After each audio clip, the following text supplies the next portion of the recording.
Hello, you guys. I hope you don't mind this camera angle and everything, but yeah, no, I'm gonna make this video and I'm gonna share with you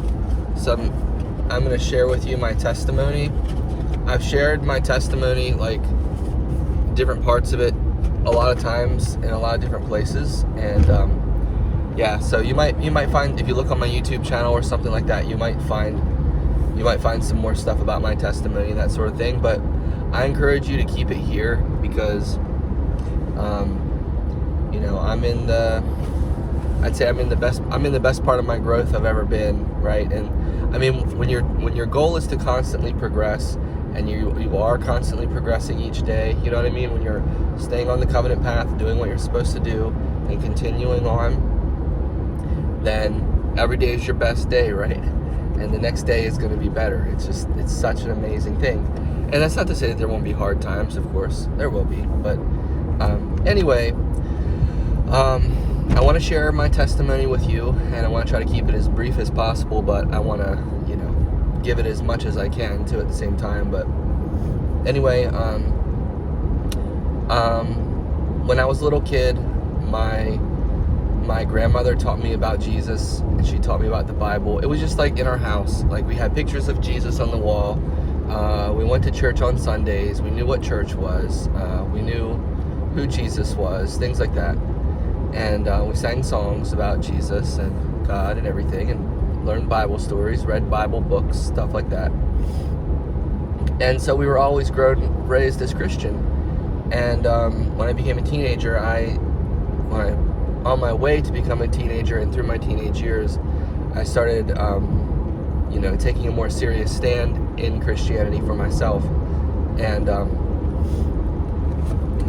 you know, making the distinction in my own mind at the time about, I'm a Christian and this is who I am. And you know, going to high school is tough, right? Like, high school is a tough place, and I mean, it was for me. I think everybody, for some people it's not, but for a lot of people it is, and it's a tough world, you know what I mean? And especially when you're a Christian, especially when you're trying to hold on to what you believe in, right? And so yeah, that was just a challenge always. And so a lot of times my faith came in question, and I didn't know who I was, but I knew I was a Christian, so I would just cling to that. And yeah, so there was that. I clung to it really hard, and I didn't feel like I had a lot of support, really, honestly. I really didn't feel like I had a lot of support. I didn't have a lot of friends. The friends I did have weren't necessarily Christian, right? And I mean, some of them were, but not like in an outward way, not in an expressive way, not in the way that they would come out and say openly that they were. And yeah, so it was just hard. But eventually I met a girl, and we fell in love, and we dated for a couple years, and we moved out west. I lived on the East Coast, but now we moved all the way to the West Coast, basically. And we lived together before we got married and stuff like that. And, I never found a church when I was out there. We never found a church together. She didn't continue to go to church. I didn't continue to go to church. And so my whole faith was kind of up in the air. And yeah, so it's so important to have that, right? Because if you don't have a church, it's just like that part of your life can become such a question mark, or can become such a question mark. And that's what happened to me. But anyway, a lot of time passed, and me and her broke up, and I went through my own things, started doing things that I just never had or never would have considered doing before in my life, like trying weed, and you know, doing things like that, doing drugs, basically. And yeah, so that was hard, because I was changing a lot, and I didn't have my faith with me at the time. I didn't have any faith intact, right? I was very just open to everything, the universe, everything, you know. And so anyway, I moved back home, and fast forward, a lot of different things happened, a lot of crazy things happened, a lot of times passed. I went through some really rough relationships. I was in some really serious relationships. Well, fast forward to me being in this one really serious relationship, and everything was just so crazy, and it was not a good place. It was the wrong place to go. It was the wrong thing for me to do, and I could feel that. It was like I could feel it. I could kind of feel God, or if it wasn't God, the universe or whatever, kind of telling me, like, you probably shouldn't do this. You probably shouldn't, Justin. And then I just did it anyway, because I was like, well, I think I can make it. I think I can make it work. If I try hard enough, I think I can make it work, right? If you believe hard enough, then you can make it work. And I was like, yeah, that's what I'll do. And so, that's what I did. And so anyway, it was a really, really rough, really bad relationship. She was abusive, and she relapsed into alcoholism, basically. And it was just horrible. So I didn't have any faith at this time. No relationship with God, really. I put it all away, and I started hitting rock bottom badly. Like, my car got repossessed. I had no way of getting out and away from her, and I felt like I didn't have any choice. It was just horrible. She would harass me all the time. It was horrible, and abused me as well.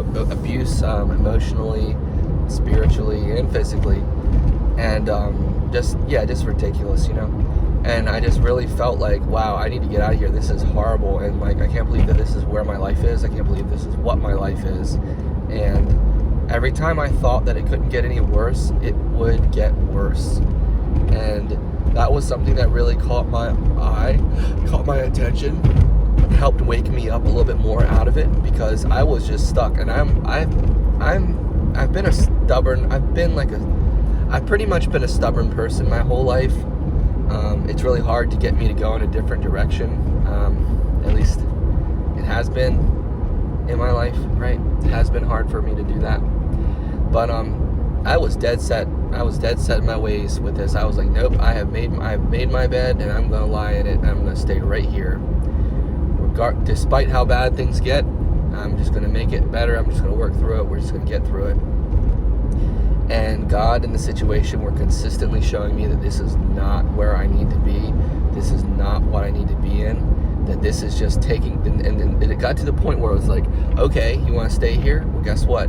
This is going to take such a toll on you that we're going to see what you're made of. And we're going to see, Justin, if you can really take this. And it wasn't like in a good way. It wasn't like in a challenging way. Like, sometimes when you're enduring through a trial, the goal is to endure, to get through it. But sometimes when you're in a place where you shouldn't be, and it's just not good for you, and it's just a bad place overall, then enduring that, you're not doing yourself any favors the longer you stay.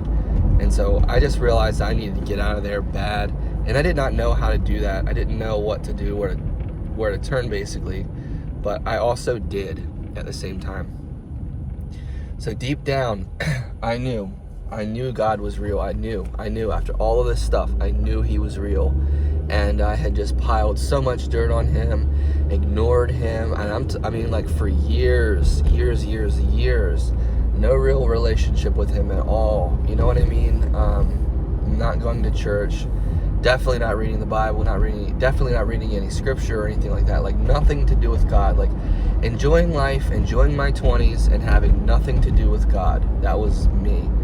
And I was like, I'm so afraid to talk to you, God. I can't even talk to you, because I know you are so mad at me, and you just can't even take it. And I'm just like, I can't even comprehend talking to you right now, because of the backlash I'm going to get because of all this stuff. And I was believing all these lies that the devil had told me about how God felt about me and all this stuff like that. Because that's what the devil does. He tries to make you afraid of God. He tries to mess with you and tries to tell you you're so bad. God never wants anything to do with you, which is a complete lie, right? God loves us. He loves us so much, and he always wants us to come back to him, right? He doesn't care what we've done. He just wants us to be in communion with him. He just wants us to turn back to him, And yeah, so it's crazy. And so I was like listening. I was so lost and confused, but I decided to listen to the devil basically on the matter, and like say, well, I'm too afraid to mess with God and all this stuff. But then eventually one day I worked up the courage and I made a deal. I made a deal with God, a deal at least in my mind, right? And I was like basically, here's the deal.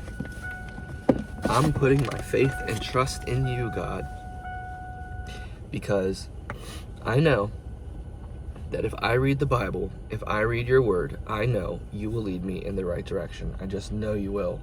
In my core, I know you will do that. I know that that's how it works. I know that that's what will happen. If I put my faith in you, God, I know that you will not steer me wrong. And not only will you not steer me wrong, you'll steer me in the right direction. And so that's what I did. I got my Bible, which my dad had gotten it for me for my birthday, and I'd had it for a long time. I think it was like 21st birthday, and I was like 31 at the time. And it was just crazy. So I'm like, I'm gonna actually read my Bible, and so I was like, I'm gonna do it, and I started reading it. And I started in Revelation, and I finished Revelation. I was like, oh my gosh, this is really awesome, and this is really cool. I just want to keep going. And so at that point, I started the comprehension that I could actually read the entire Bible started sinking in. And I was like, oh my gosh, okay, I need to do this, and I'm gonna do this. And so I sat down, I started reading in Genesis, and I just started reading. It was just a thing. My wife at the time, the abusive wife, who I was still in the relationship with, had always professed to me that she was a Christian and everything. And I think that in her core being she was, but she was just also so lost and twisted basically by all the it was just bad. It was just a bad situation. And but anyway, she hated the fact that I was reading the Bible, and she would attack me, she would like bully me, and what's the word, harass me. She would not, if I was going to try to read the Bible in her house, she was not going to have it. And this is from someone who proclaimed to be a Christian. And the reason she was saying this was because she said that I was mocking her and all this stuff like this. Like, do you see what's happening here? I started reading the word, it was going to change my life, and the demons were not happy. They were not happy at all. The devil was not happy. He was like, oh no, we can't let this happen, right? He's going to ruin everything. And so that's what started happening. And so I just kept on, and I was like, you think I'm mocking you? Like, this is ridiculous. Like, I'm literally doing the best thing you could do. Like, I'm literally doing like the most innocent possible thing. Like, I'm literally just sitting here reading the Bible. Like, if I'm evil and if I'm really trying to cause problems, would I be sitting here reading the Bible? Like, are you kidding me? Like, of all things to do, like, is that something that Satan does? You know what I mean? And so yeah, and I was innocent too. I was innocently reading the Bible. You know what I mean? And I wasn't guilty of any of the things she was accusing me of, or anything that the accuser was accusing me of. But so I kept reading the Bible, and it started changing my situation. It started helping me see things clearer, and I started realizing how much of a fog I was in my whole life. And yeah, it was crazy. But I'm gonna try to make this video about 20 minutes, guys, just to let you know. I mean, anyway, you guys, if it's on YouTube, you already know how long it is by the time I'm done. But once it's uploaded, you can see how long it is, right? But yeah, so this started changing my life, and this started leading me in the right direction. And like I said, it started upsetting the demons. They did not like it. It's not a happy day for them, that's for sure. And they in turn tried to make my life as miserable as possible through my wife at the time, and all this stuff, So eventually, through a lot of trial and tribulation, and I'm talking trial and tribulation, the endurance of this stuff, my wife ended up telling me, like, she went through patches where she was up and down, where like I was like, things would happen. This is what would happen. I stayed on my course to read the Bible, and things would get better, right? But then things would get better, and you couldn't tell if they were getting better or not. It was a question mark. You just couldn't tell. And because I thought she was getting better, I thought she was changing, and she showed me a lot of evidence. And I had a job, I was working, I mean, I was from where I was and what was going on, like I was making a positive effort. I was doing the things, I was doing the things. I was like, okay, look, if we're gonna be, I was still trying to save our marriage. I was literally still trying to save our marriage, because I said, look, I believe that I need to honor my covenants. I need to honor the commitment I made with this woman. I need to be a good man. I need to be a good husband. And I really do believe that if I do that and God changes me, that God can change her, and that we can work out and we can be together, and we can have a happy marriage. We can have a happy life. We can have a future. We may even be able to have kids, all this stuff. And so all that, right? And like I said, I think things are getting better. And I'm working a long distance job, driving back to her on the weekends to see her, and oh my gosh, I'm just working all week at this slow pace, texting her, talking to her all the time, away from home, and then driving all the way back and forth all the time. Just crazy, just so much freaking effort, like I'm telling you. And God was like putting me in shape. He was getting me in shape for the stuff I was about to face, is what was happening basically. And I didn't know it, because I was weak and I needed this. I needed it so bad. I mean, I was smoking cigarettes. I was just like, dude, like I've never, that's just such a crazy thing. I would never be I would never smoke cigarettes. Like that's not who I was. I would never be a person who would smoke cigarettes. And here I am. Eventually I became that person, and I was just, and you're not the worst person. You're not, it's okay if you smoke cigarettes, you know what I'm saying? But like, I was just not that person. I had totally become someone who I wasn't, to cope with my situation and to get through it all. And it was killing me. It was just killing me. But anyway, like I said, I thought things were working out. And then one day she tells me that she's pregnant. And I'm like, oh my gosh, like, are you kidding me? This is freaking amazing. This is so amazing. And like I said, she was a relapsed alcoholic. And again, this is where things seemed to be getting better, but they also weren't. And I had to figure out what to do about that. It was constantly forcing me to make decisions about what I was going to do, and these were big decisions. Long story short, I don't know if she was pregnant or not. I don't know if she had a miscarriage or not. I don't know. But I had told people that I had told people I was going to be a dad, Like, this is a big deal. Like, you don't mess with someone's emotions like this. Like, she could have completely lied about being pregnant. I don't even know. Anyway, it was just crazy. And at that point, that was when things really had ended. And, as far as I know, she was pregnant, and here she is trying to drink wine. And I'm like, what are you doing? Stop. And it was horrible. It was just horrible, And a lot of emotional pain and trauma and that sort of thing. But, yeah. And I kept reading the Bible, and I kept going. And what happened was, I got away from her, and I got away from that place. I moved out. She wanted me to get a divorce, and I was just like, oh my gosh, like, please, just no. Let's just do this, I was still stubborn. And then I started realizing, actually, that's probably exactly what I need, and that's what I've known I've needed this whole time. I need to just get away and get out of here forever.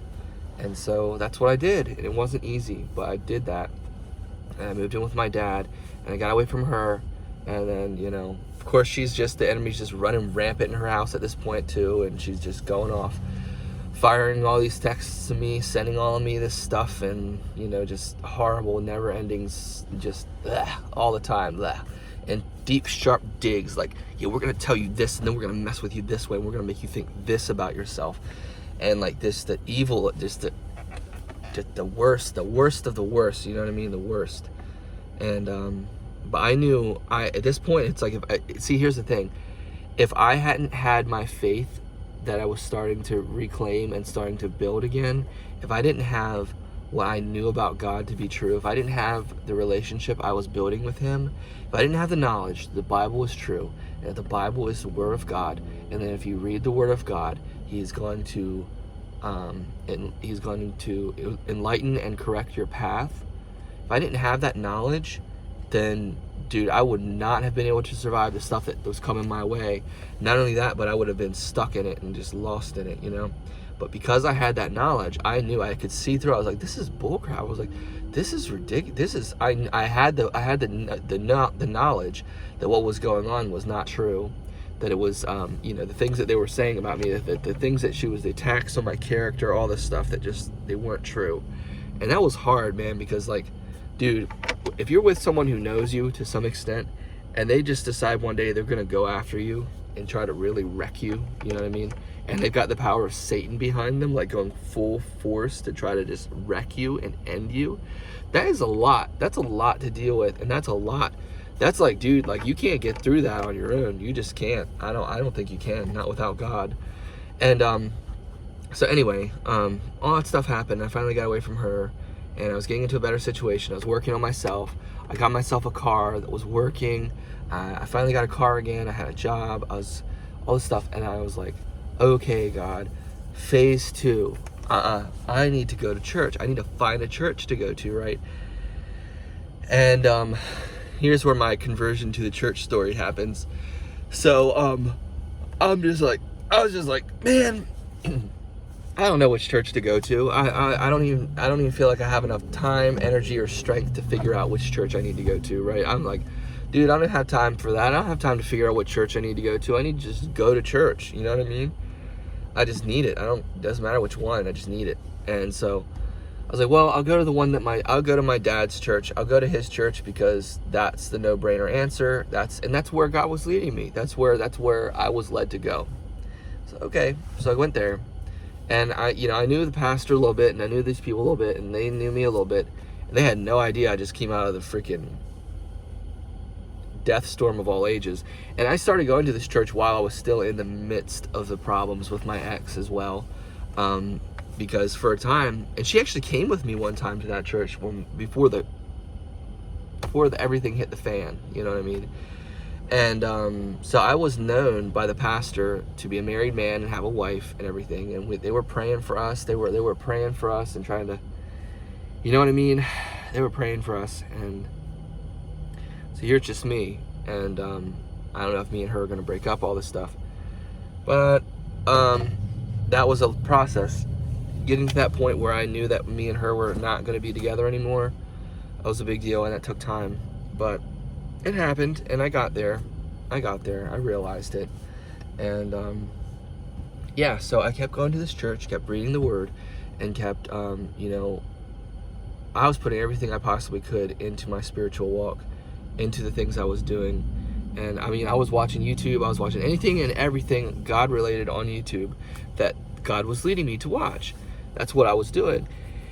And so, I'm just trying to illustrate, dude, I was like constantly absorbing and taking in everything. I was like, dude, I'm like, dude, this is smorgasbord. I'm eating everything, constant spiritual, everything, taking it all in, you know what I mean? Watching heavy prophetic things, praying in the name of Jesus, praying the blood, pleading the blood of Jesus, all this kind of stuff, yeah, prophetic churches, prophetic schools, all this kind of stuff, you know what I mean?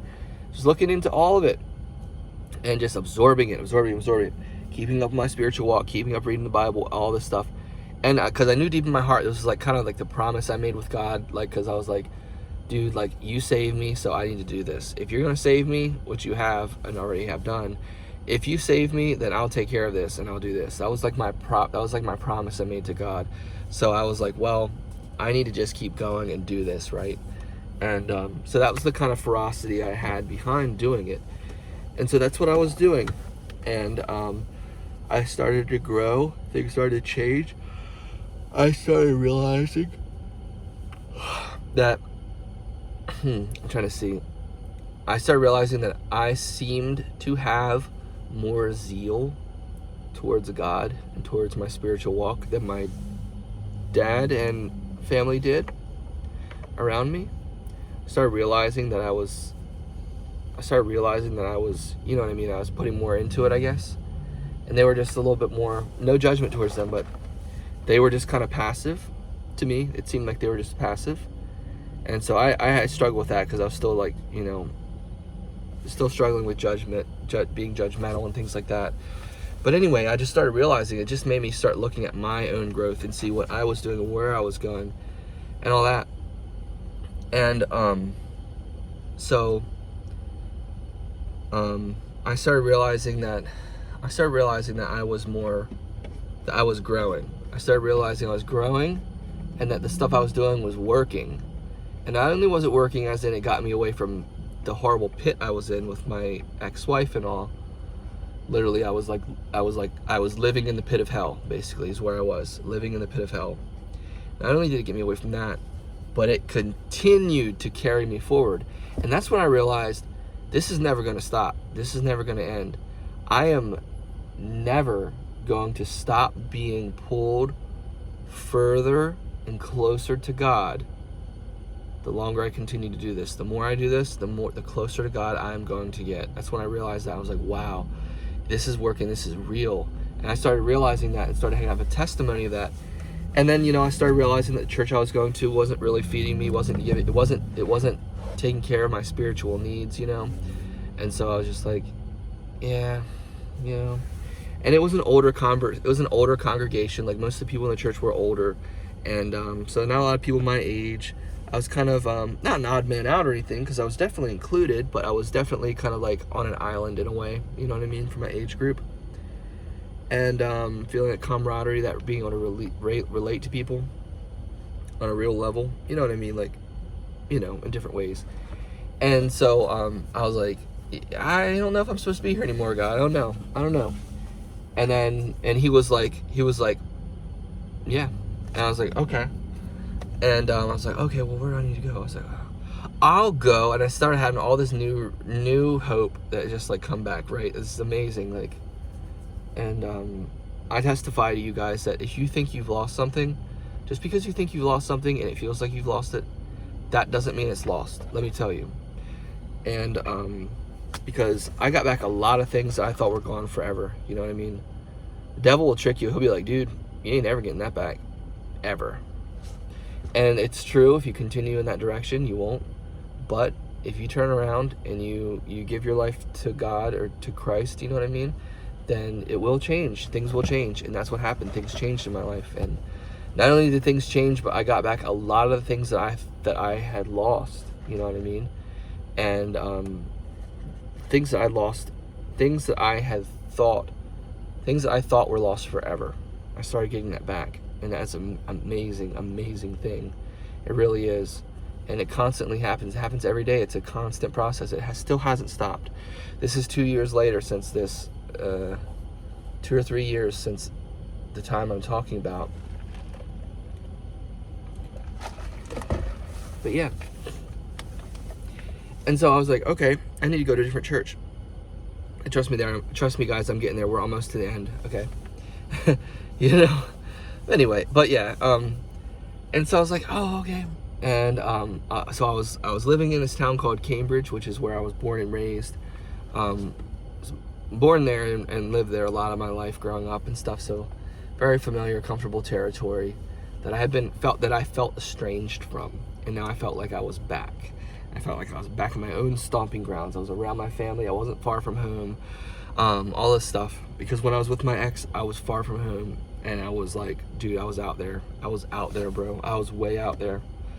And it was just rough, But anyway, so in Cambridge, that's where my dad's church was. And also right down the same street from that church was the church that I used to go to with my mom when we were younger. And my grandparents went there too. And we loved the pastor, all this stuff. So Wesleyan church. My dad's church was a Baptist church, for what it's worth. And my the other church was Wesleyan church. So I finally got the revelation that I needed to go to that church. And I wasn't just gonna, you have to understand something.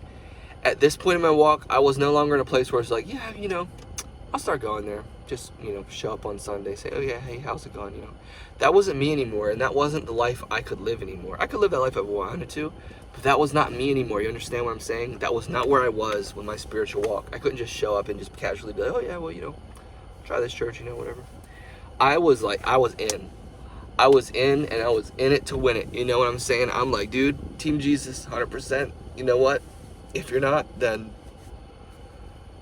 sorry about your luck. Because I am, and that's all that matters.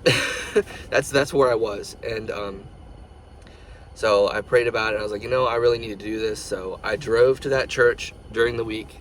I met with the pastor, and I talked to him. I was like, hey, I'm so-and-so, and I feel called to be here. And I just want to let you know that I really do feel like God has led me here. And I want you to know that I want to help. I'm here to do whatever you will have me do, because I understand and believe that God has put you in charge of this church, and that you know what's going on, and I'm submitting to you. I'm saying, Pastor, here I am. Put me to work. What do you need? Let me help you, please. I am a vessel. I am sent by God. You know what I mean? And I'm here to help you. So what do you want to use me for? That's where I was. And I was, you know what I'm saying? Like that, dude, like not everybody gets to that place. You know what I mean? I'm not trying to be like that, but everybody has their own walk. And not everybody gets to that place, you know what I mean? And where they know God sent them somewhere. They're on the Lord's errand. They're like, look, here I am. I'm here to do God's work, so what do you want? And also, at the same time, I had a very, very, very strong awareness of everything. Like, strong awareness of, look, dude, you got a really good opportunity here, so use me, you know what I mean? And this started coming more and more. Anyway, he was nice, and he was cool, and he was like, yeah. He's comforting, down to earth, and he was like, he was trying to make me feel more at home, and I was getting a different vibe and everything. And so he's like, yeah, you can on Sunday you can help hit the button on the projector, so we would change the song, so you can just, we had so and so do it, and he's a 13 or 14-year-old kid, but we want you to do it now.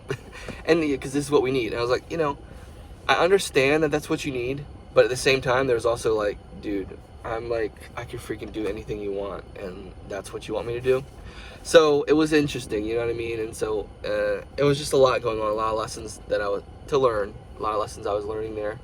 But at the same time, I was like, dude, you're not gonna trick me, you know what I mean? Like, like I'm like, dude, like if you're gonna underutilize me or whatever, you're gonna be like, hey, because look, don't get me wrong, I'm not saying I'm too good to do that kind of stuff. I don't want you to get the wrong idea, because I'm not too good to do that. But the thing is sometimes when God has called you to do something, and someone else is going to be like, yeah, well, we're just going to get you to do this instead. And so, you know what I'm saying? I knew that, and I was trying to be humble, and I was humble. I showed up, and I kept doing what they were telling me to do and all this stuff, and then I was like, you know what? I would watch the praise team come in, the worship team, and I watched them practice, and I was like, man, I really want to get up there and sing with these guys. And I started realizing, like, in my heart, I had this dream and this hope and like this desire, burning desire to serve the Lord in that way. And what are we supposed to do? We're supposed to use our talents, skills, and abilities for the Lord, right? That's what we're supposed to do. We're not supposed to keep our gifts dormant inside, we're supposed to use our gifts for the Lord, right? That's what we're supposed to do. And so I was like, dude, I ain't gonna let my stuff lay dormant. I'm trying to talk, I need to do that. So I went and I talked to the pastor, and I was like, look, here's the deal. I really, you know what I mean? Like, in a nice way. I was like, basically, dude, I really feel like I need to be up there. I really want to sing and share. And this is coming from a place this was from a very vulnerable place, because I'm shy, and like, I don't like standing in front of a lot of people, and I don't like singing in front of a lot of people. But if it's for God, I will do it. You know what I mean? I can do it. And so he was basically like, whoa, Denise, for those of you who've seen Hot Rod, you can't just waltz in off the street, demand to be in my crew, okay? That's what he did to me. I was like, bro, like, I'm literally just trying to do what, you know what I'm saying? I'm just trying to do what I'm supposed to do. And he couldn't see that, and he was like, yo, we don't just let anybody off the street waltz on in and be in our worship crew, okay? And this is a new pastor. He recent pastor. He'd been there probably about 5 years. And see, we went to this church for years before, when there was a different pastor there, awesome guy. And he would have never done what this guy did. I know it. He would have just never done it. And things were just so much different. And it was unfortunate because what started happening at this church was the veil started getting lifted. I started seeing the wool from my eyes started getting lifted. I started to see what was going on. And I was like, yo, this ain't so good. This is actually pretty bad. This is actually pretty bad. There's a lot of good in this church, but there's also a lot of like cringe, a lot of that going on. I was like, yeah, I don't think I need to be in that for sure. Yeah, no. That was when I started realizing that's what started going on. I was like, oh my gosh, dude, this is freaking nuts. This is nuts. And so not only did he basically, block me from joining the worship team or whatever, or block me from giving a chance, he actually did give me a chance. It was just kind of convoluted, and it was just like so passive, you know what I mean? And I was like, whatever. And I'll try. And so I did. I tried. I auditioned in front of everybody, and like they made me go just right up there and audition, like basically, and start singing. And so I was like, you know what, dude? If that's what you're gonna make me do, that's what I'll do. I'll go up there and I'll sing, and I'll sing because I want to sing for God, and that's what I'll do. And that's what I did. And I went up there, and dude, I can't remember the order of events here, but somewhere along the line, like, it was just so freaking awkward, because when I had talked to the pastor about joining the youth group, or joining the worship team, he started manifesting a lot of bad spirits. And I'll tell you what I mean. We're in the gymnasium where they practice singing, and when in the midst of his spiel about, we can't just let you waltz in off the street, because and then he started telling me a story about how someone else had done that, and someone else had done that, and it wasn't like they didn't fit in the worship group in his mind, and so it was just awkward. But anyway, then he starts trashing people at the church. This is the pastor, and I'm a new member of the church, and now he's telling me about how messed up people are at that church, and not in a good way, like we're all sinners, and he was doing it in a really messed up way, and I was taken back hard. And I mean, like I said, we're in a gymnasium, and there's people up there on the stage practicing singing worship songs, and there's one dude up there, and he starts telling me the story on everyone, telling me about how they came to be in their position and everything like that, and he's talking smack about him, and I'm just like, dude, like, this is not a good look. This is not a good look at all. And if you're the pastor and this is how you operate, this is something else. This is a different kind. And I was like, this isn't something you just brush off and just keep going. The Lord was testifying to me that, like, dude, this is not okay. This is not okay. This is not okay. You should not be here. This is not okay. And I did not know what to do. But because I was like, dude, like, you're the freaking pastor, and you just betrayed these people in front of my face. So I know you'll do it to me. I know you'll do it to me. I know you've probably already done it to me. Who knows? Who knows what you've done? Who knows what you've said? You know what I mean? I was just like, that's not the right dude. Like, you're a pastor. You're the pastor of this church. And I was heartbroken because it was like, that's such a special church, to us and our family over the years. Of course, we had been basically estranged from it anyway because things had changed so much. But anyway, I was just like, dude, this is nuts. I went home and I told my mom and my stepdad about it, and they were speechless. They just didn't know what to say. They didn't know what to say. They were just like, they had no idea what to say. Couldn't believe it because they didn't know what was going on. They didn't know what I was going to do, and they were like, I think they were afraid to say anything because they didn't want to like encourage me in any direction. They just didn't know. And they didn't know what to do, and so yeah, it was just crazy. But yeah. So what happened was, at that same time, I started going to this church, I met this guy on Instagram, I just met him, and he was a normal guy, and I was like, wow, and he's local. I was like, I don't know this guy, I never met him before. Middle-aged dude, but now we're friends on Instagram, and he seems so innocent, you know what I mean? And I'm like, okay. And he just starts talking to me about the gospel and everything, telling me about this, and he's like, yeah, he's sending me positive things, making positive comments about God and stuff on my feed and everything. And he's like, very humbly, very modestly, he's like, hey, if you're ever in this area, come to our church sometime. I was like, okay, that'd be really cool. And I was like, what time is service and everything? He was like, oh, it's this time, and this is the name of the church. I was like, oh, okay. So when all this stuff was going on with this pastor, and I was just like, yo, I don't know what to do. I can't go back there. I just feel so estranged. Like, I just can't do this. I just can't do this. I can't do this. This is like going and jumping in a bathtub full of worms and mold and maggots. That's how that felt. And I was like, this is not okay. This is not acceptable. This is not okay. And so I did not know where to go. I didn't know where to turn, I just given my life. This is drastic. I just taken the lead from God to go to this church and everything. And I was like, dude, what am I supposed to do next? I don't know what I'm supposed to do. And then I got the memory. I remembered his message, and he sent me another message and was just like, hey, we're having service tonight. And it was like a Sunday night. And I was like, oh.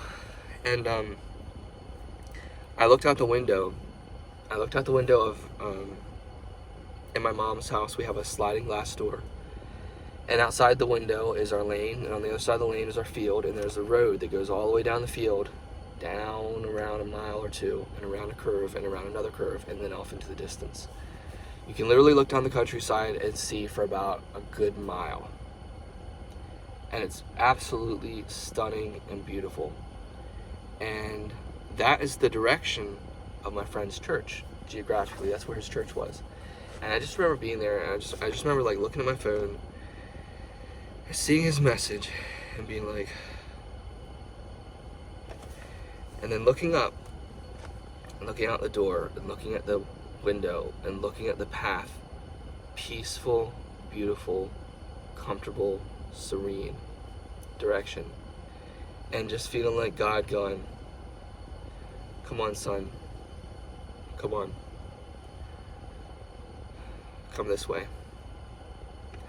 And I was like, oh my gosh, I'm freaking sold. I'm sold. So I went that night. I went to church with him, and when I got there, I was nervous. I was nervous, but I also had like, dude, like I'm tempered. I'm tempered by God. I ain't afraid of nothing. That's how I was. I was like, I'm not afraid. Ain't nothing gonna scare me. Ain't no pastor gonna scare me now. That's what it gave me. It gave me this resilience about worrying about pastors and being intimidated by them. And because I was like, dude, some pastors are not full servants of God, or some pastors have the influence of the adversary or whatever, the influence of the devil. So I ain't afraid of them. I'm not going to worry about it. I know God, and I'm with God, so that's what I'm going to do. I'm going to be with God. And I ain't afraid of a man, basically, is what I'm saying. And so I went to this little church. I walk in there, and it's the littlest, tiniest church of all time. It's like literally a room. And I go in there. As soon as the door opens, everyone's like, hey, everybody's like super nice, open arms. Everybody's like, hey, how's it going? Welcome, come on in, welcome. And I was just looking at everybody, I was like, this is amazing, but it started settling in there. This might be a little bit much. And then this cute girl emerges, right? And I'm talking about, like, this girl's cute. I'm like, dude, I could date this girl. And she looks at me, and she's like, she says something like, it's okay, sweetie, or come on in, hon, come on in, sweetie, or something like that. Like, she said that to me. She said something like to me, the most endearing, comforting, like, loving thing. She saw what I was going through in a minute. She knew immediately. I was like, kind of like a little overwhelmed. She saw it, and she was like, the nicest thing ever. I was like, oh my gosh, this is amazing. This is where I want to be. This is where I need to. Oh my gosh. So I walked in, I had church, went to church there. I started going to church there, and I started falling in love with that girl, and I was like, oh my gosh, I like this girl a lot, and I want to ask her out, but I'm so timid, and I'm being sensitive, and I'm trying to be like adhere to the spirit, and I'm not trying to be like, I don't want to be like, yo, I just rolled up in this church, let me take you out. You know what I mean? I wasn't trying to be like that. And so anyway, all that was going on, and I started getting pamphlets from the church, like study materials and everything, and lessons. And dude, I would come on Wednesday night, I would come on Sunday morning, and I try to come Sunday night too. Usually each week I was 2 out of 3.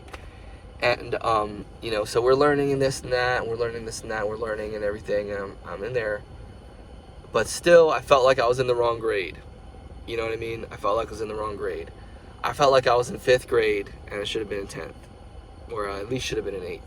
You know what I mean? And everyone around me, you know, just the quality of the study, so to speak, this and this. You know what I mean? And just not feeling like I was in my right place. And I was like, well, you know, I don't know. I felt like I needed to be there. After what I just went through with the other pastor and everything, I was like, dude, I just need to be here for a minute, bro. I need to just chill. I need to just be here. And just like, oh my gosh, I just need to like recoup. You know what I mean? So I was there for a little while, and I was like, I started wanting to ask this girl out. And so but then I started feeling things change. I was like, all right, something's getting ready to change here, and I don't know what it is. And I'm so scared. What is it? I know something's going to change. It's like, I know something's going to change, but what is it going to be? I don't know. I'm scared. I don't want this. I'm scared. And so anyway, I ended up asking her out, and casually, and it caught her off guard. She was acting peculiar, and like because there's all this stuff between me and her that we weren't saying and all this stuff. And anyway, she didn't say yes, she didn't say no, but she didn't say yes, or she said she didn't think it was the right time or something. I don't know what she said, something like that. She might have been dating someone, or I think she said she was seeing someone. Yeah, she was seeing someone, so she wasn't quite sure. I was like, what? You're seeing someone? Little did I know, or you know, what did I know, or like, are you serious? Like, she might have been lying. I don't know. But yeah. Anyway, so I was like, yeah, okay, yeah,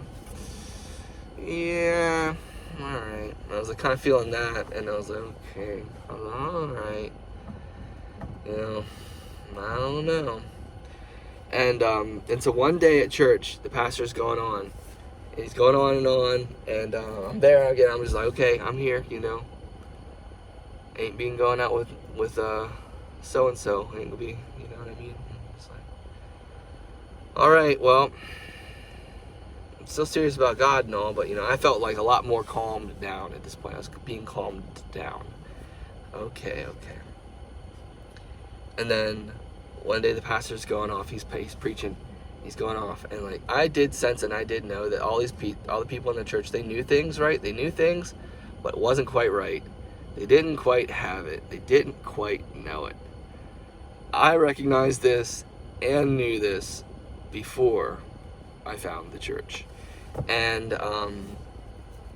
I wasn't bragging or anything, but at this point I had read the Bible, like I read it like complete. I was like, yeah, boy, I done read it, and I'm already almost done my second go through. I'm on it, baby. I'm reading it every single day. I ain't never stopping. You ain't never gonna trick me. And the cool thing is the more you study Scripture, the more discerning you are, and the less bullcrap you have to accept and tolerate in normal life. Because like literally, if you read the Word, it will chisel all the bullcrap out of your mind. It will chisel your discernment in so well that it'll make it so like, yeah, ain't nothing catching you. You know what I mean? Like the more you do that, the better shape you'll be in. And yeah, so I was like, yeah, man, yeah. And anyway, so I knew that. I was like, yeah, this church is cool. I was like, deep down, I was like, this church is cool, but I don't know. And this is after maybe a month or two going to this church, a month and a half, something like that. A month or two, maybe, something like that. And so like, yeah. And one day the pastor's preaching.